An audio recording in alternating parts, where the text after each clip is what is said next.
Hello everybody and welcome back to my attempt of a knitting Vlogmas for this year, in which we're making a Christmas jumper. I am once again filming from my phone. I wasn't able to figure out what's wrong with my camera, so apologies for the weird angle and the fact that I don't really quite know where to look at. So, an update on the jumpers. Here it is in all its glory. What have we done without losing any stitches? So we finished the raglan increases, and as you can see we have decided to go for the Christmas tree motifs type of thing, and then we started with the two reindeers motifs that you can see they are slowly appearing.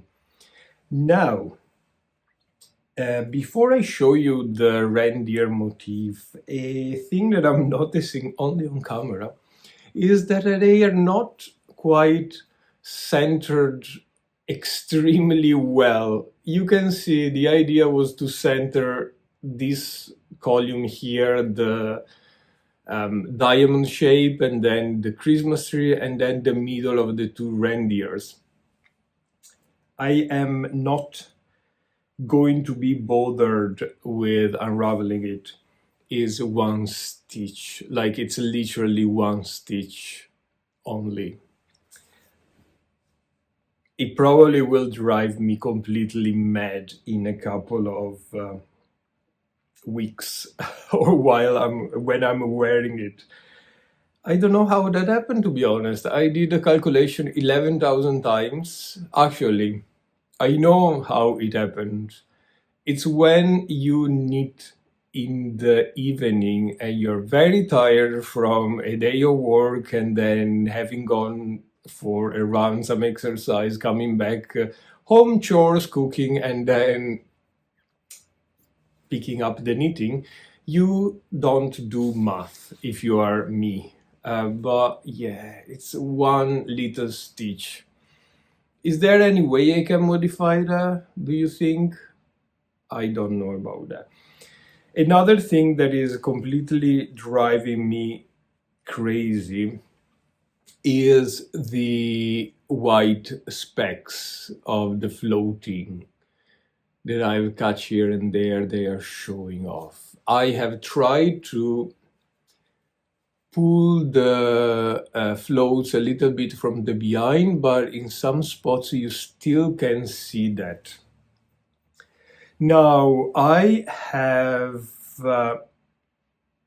know that you can eventually duplicate stitch over those stitches that are showing the white, the float from the behind, but I'm not really familiar with the technique. So if you kind of know how to do that, please let me know in the comments, or link me to any videos that show how to do that, because yeah, it's something. So back on the piece we knitted, we are starting knitting the body. So I cast off for the sleeves down here, and what I'm doing, that you for sure cannot tell because it's dark, is knitting in the very middle of the underarm two stitches in a purl stitch. I'm purling two stitches behind and before and after the marker, so that because the pattern of the reindeers is so big, so large, I don't get a weird reindeer bottom type of thing, but everything finishes nicely with a purl knit. Now I show you the pattern. Here we go. You can take a screenshot of this if you want to make it yourself. I promised I would translate this into a nice little file, but I haven't got to do that. It takes so much time, so we go with a screenshot. Originally, this, I wanted to make the Yarbo original design with these reindeers. But for the sake of this knitting together a Christmas jumper, I decided to make it my own. So it's similar to the Yarbo one, but it has some modifications that may be quite nice. Now, this is only half, so the image is mirrored to the other half, and same for the back. With my stitch count, the reindeer ends here at this point. So we have 1 3/4 reindeers on the left side, 1 3/4 reindeers on the right side, and so for the back. A thing that if you want to knit this, you need to be careful of, something that I haven't taken into account for the first 5 rounds of the knitting, is this row here. Because it's mirror, we are at the center there. We are not repeating the center column. This one will be unique, so it's mirror from this one.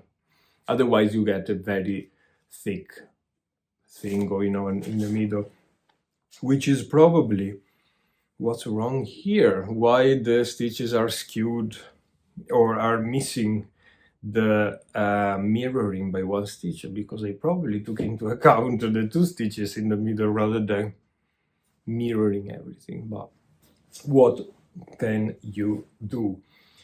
So we are at day 7, if I'm right, of the Vlogmas, and we are halfway through the body.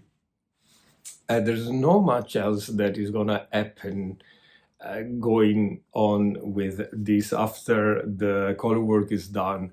So yeah, I wonder if we should choose another topic for this podcast, or if we're gonna finish it when the jumper is finished, or what. Tell me what you would like to know about me. I can do a couple of Q&A sessions. That may be something that we can do. I will be flying back home to Italy eventually at some point, so the filming will be done once again on my phone. There won't be any camera going on there. So yeah, it would be nice to have a little bit of a Q&A probably. Something else I wanted to tell you is that I finally found a website that ships Rauma Finul to Ireland. Is not the cheapest of the websites, but it's the only thing that I could find. It is a French website called Lan Etricot. I'm sure my French pronunciation is bang on Parisian French as we are speaking. No, I'm joking. I have no idea how I pronounce that, but I will put the link of the shop below in the description. Thank you so much for everybody that spare a comment on the last few videos. Really was very funny and very nice to knit this together, or at least to rumble and complain and being a bit of a curmudgeon about this sweater, which, by the way, I love. Is turning out to be absolutely gorgeous. Let me show you the back as well. You see how on the back, with that interesting construction, we do have already the lower part like it was a short rows. It's brilliant. I really like the construction of this jumper. I kind of want to make one without any color work now that we're talking about this sweater. But anyway, I will catch up with you tomorrow, and once again, thank you so much for coming by. If you enjoy, please give us a thumbs up, a follow, and I will see you tomorrow. Bye bye.